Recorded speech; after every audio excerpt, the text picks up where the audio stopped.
Salut à tous. On est parti pour faire une nouvelle vidéo. On va présenter le hard token, donc le Kavalen token. Et dans cette vidéo, on va faire du coup cette présentation. On va aussi parler du mana et du sen pour savoir nos zones de profit, quand est-ce qu'il faut prendre profit.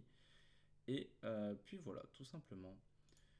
Donc sur le Kavalen, on est sur une capitalisation du marché de 88 millions d'euros, du SDT. Non, d'euros, pardon. Une capitalisation boursière totale de 187 millions d'euros, puisqu'on voit qu'actuellement, on a 47% des tokens qui sont en circulation.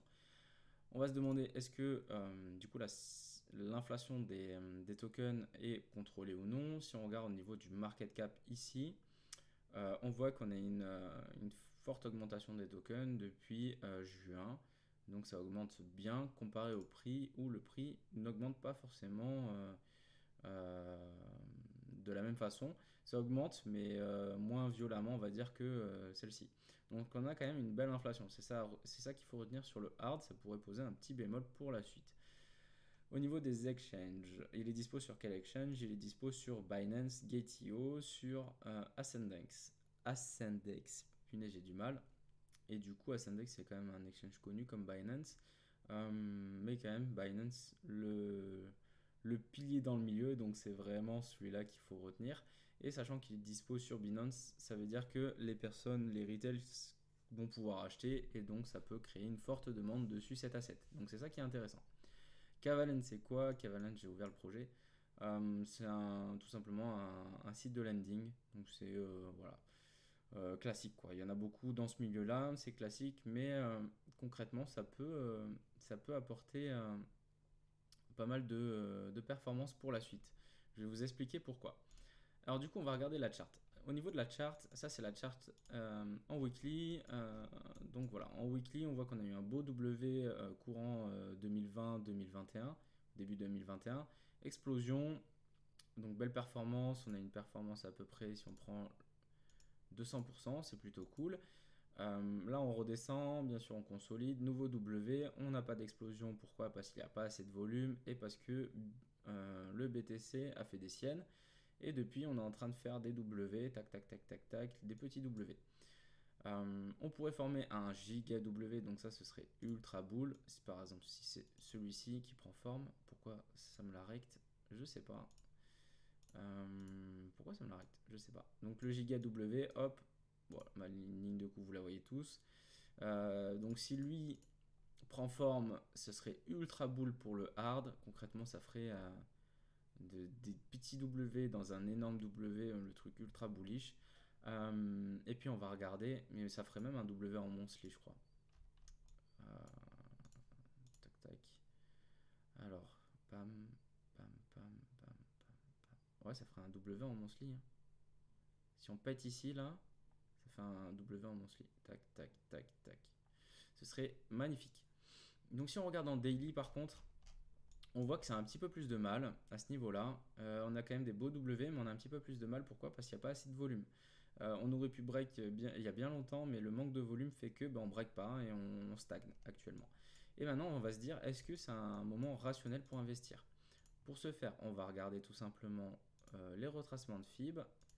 Donc là, je vais tracer les retracements de Fibonacci. Dans le rectangle vert, on est dans la zone intéressante pour investir. Donc c'est-à-dire que vous faites un investissement rationnel, vous achetez avec les gros joueurs. Donc ça c'est vraiment intéressant pour vous. Quand vous achetez dans ces zones-là, voire en dessous, bah, c'est le plus intéressant. Donc voilà. Après, on va tracer tout simplement les zones où il faut prendre du profit, où il est intéressant de prendre du profit. Donc c'est la zone inverse, on a la zone de rechargement d'achat, et on a aussi la zone de rechargement de vente, ou de short, comme vous voulez, vous pouvez l'entendre des deux façons. Donc dans cette zone-là, c'est une zone intéressante pour prendre du profit. Ça ferait, si vous achetez par exemple aujourd'hui, voilà, un petit 100%. Mais bien sûr, on peut avoir des performances bien plus élevées. Moi, je compte pas vendre à 100%, je compte vendre à bien plus élevé. Voilà, tout simplement. Donc aujourd'hui, est-ce que je viendrai acheter? J'attendrai un tout petit peu au niveau du Bitcoin, voir ce qu'il fait dans les prochains jours. Pourquoi? Parce que le Bitcoin, hier, il est venu chasser juste les stops. Le stop là, on avait plein de stops des longues. il est venu chasser juste en dessous. Donc hop, on vient choper la liquidité des gens qui étaient en longue, on les fait vendre et on les chasse du marché. Et là, c'est en train de chuter.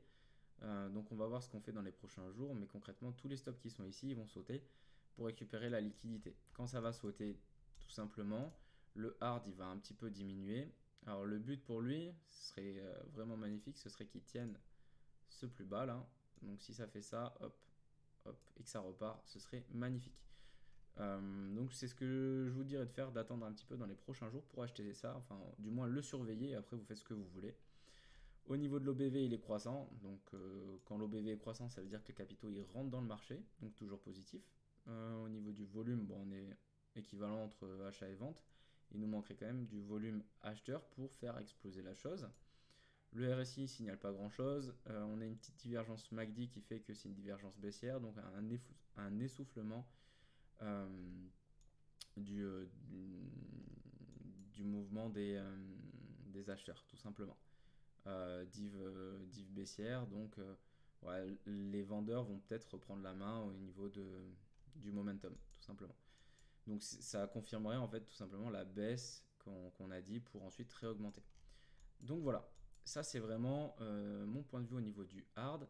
À savoir que sur le hard, on a du stacking sur Binance et c'est du verrouillage flexible.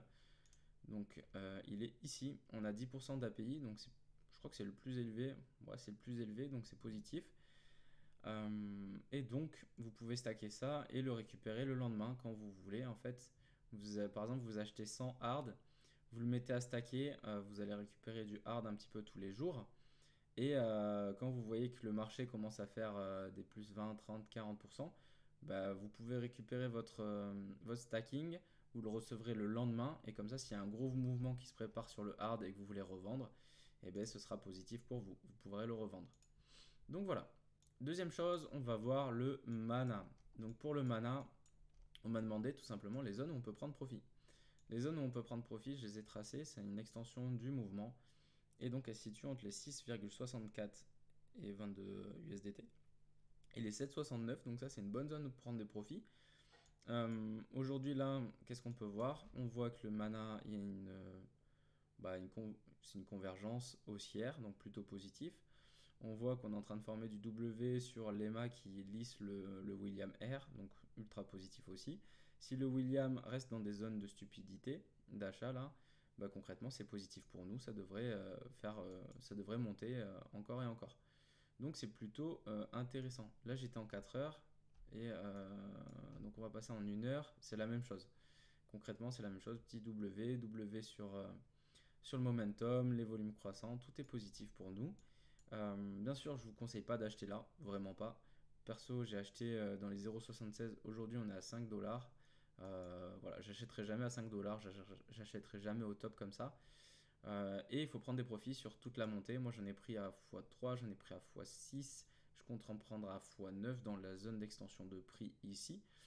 Et en fait, ce que je voulais vous dire aussi, c'est que quand vous vendez sur la montée, vous êtes moins susceptible d'interagir avec ce que fait le marché. C'est-à-dire que par exemple là, vous achetez ici, vous faites une performance de 480%, donc super. Encore, j'ai pas pris le top, le bottom. Vous faites une performance de 480% et vous n'avez pas vendu. Donc vous n'avez pas vendu et là vous mangez un moins 50%, mais un moins 50% de votre performance de 400%. Donc ça fait mal. Ça fait très mal et là vous êtes peut-être susceptible à vous dire putain je vais vendre, ça va chuter encore. Donc vous vendez, vous rachetez en haut, etc. Alors que si vous prenez du profit sur toute la montée, ben moi en fait j'ai pas été susceptible de vendre, en fait c'est monté, c'est chuté jusqu'ici. Ben là en fait après c'est reparti, j'ai gardé ma crypto et je vais la vendre plus haut quoi, tout simplement. Et si ça avait chuté j'aurais pas vendu pour autant. Et du coup je suis plus susceptible à, à garder mes cryptos et à mieux performer pour la suite. Donc il faut garder un plan. En fait, vous vous dites, par exemple, je vais vendre 10% à x3 ou 20% à x3, 20% à x6, etc. Et comme ça, vous récupérez de la monnaie. Vous mettez par exemple 1000 euros à ce niveau-là, vous faites x3, vous récupérez 1000 euros, il y a quand même 2000 euros qui tournent. Ensuite, à x6, vous revendez encore. Enfin voilà, vous avez récupéré peut-être 3 000 à 4 000 euros et vous avez encore de l'argent qui tourne et qui peut encore vous faire gagner d'autres doubles, quoi. Donc c'est ça qui est intéressant. Bien sûr, s'il y a un top qui se forme sur le prix, donc notamment plus en 4 heures, si vous voyez une figure de retournement de ce style-là qui casse ici, bah, c'est le moment de vendre. C'est ce qu'il faut checker en fait si vous voulez, si vous avez une vision plutôt journalière de l'investissement, on va dire. Donc c'est pas un investissement, mais c'est plutôt de la spéculation, je dirais. Et ensuite au niveau du send, le send c'est un peu pareil. Du coup je vais passer en daily. Le send, on est sur des zones vraiment, ouais, il performe de fou lui, hein. On est sur William qui est en état de stupidité, volume ultra croissant, gros W. Ça monte, ça monte, ça monte. Donc là, qu'est-ce qu'on pourrait tracer? On va tracer une zone d'extension du mouvement. On est dedans. Concrètement, on est dans la zone d'extension du mouvement où il faudrait prendre profit. Et si ça pète cette zone, alors il faudrait prendre des ratios un petit peu plus élevés. Du coup, les 2,618. Ce serait une bonne chose de prendre des profits à 8,99.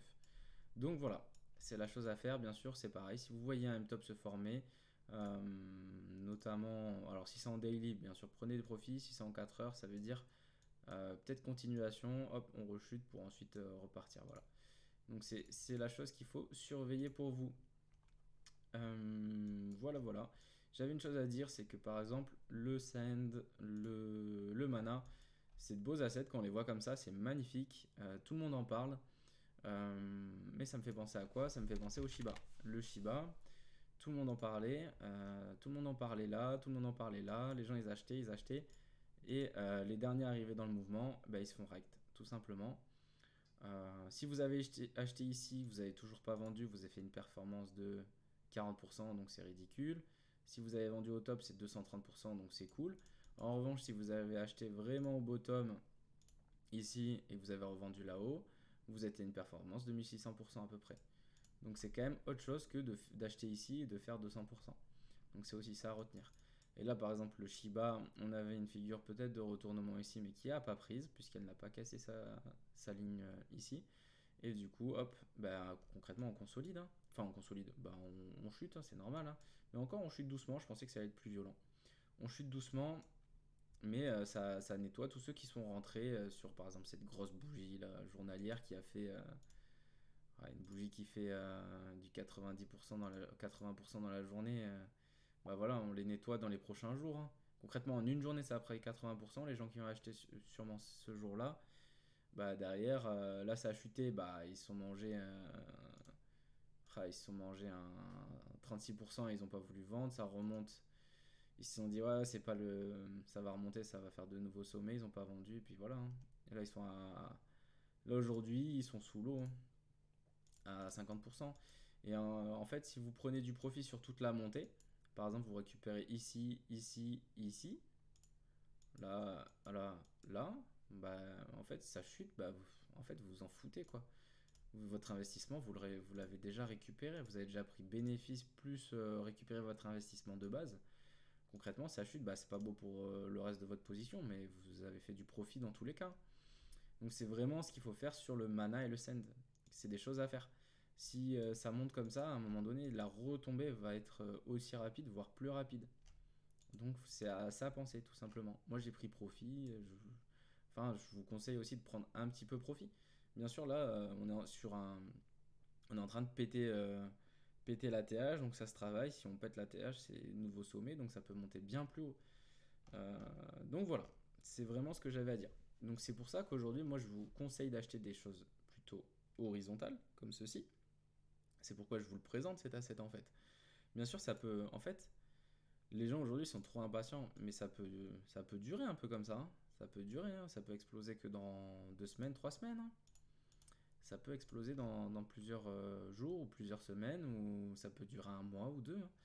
Mais concrètement, derrière, il y aura la performance. Après, faut avoir la conviction de bloquer son cash pendant quelques jours ou quoi. Ou alors essayer de FOMO et du coup être vraiment suivre le marché, je veux dire H24 quoi. Donc voilà, c'était un peu ce que j'avais à dire. Petit aparté, n'hésitez pas à liker la vidéo, ça ferait vraiment plaisir. À vous abonner. Abonne-toi. Bref, je vais pas l'écrire, mais abonnez-vous les gars. Ça ferait vraiment plaisir, sachant qu'on n'est que 15 ou 16 abonnés et qu'on a à peu près une soixantaine de vues sur chaque vidéo. Donc si je pouvais monter mon nombre d'abonnés, ça me permettrait de continuer mes vidéos. Voilà, voilà. Je vous souhaite une bonne journée à tous et ciao ciao, à la prochaine les gars.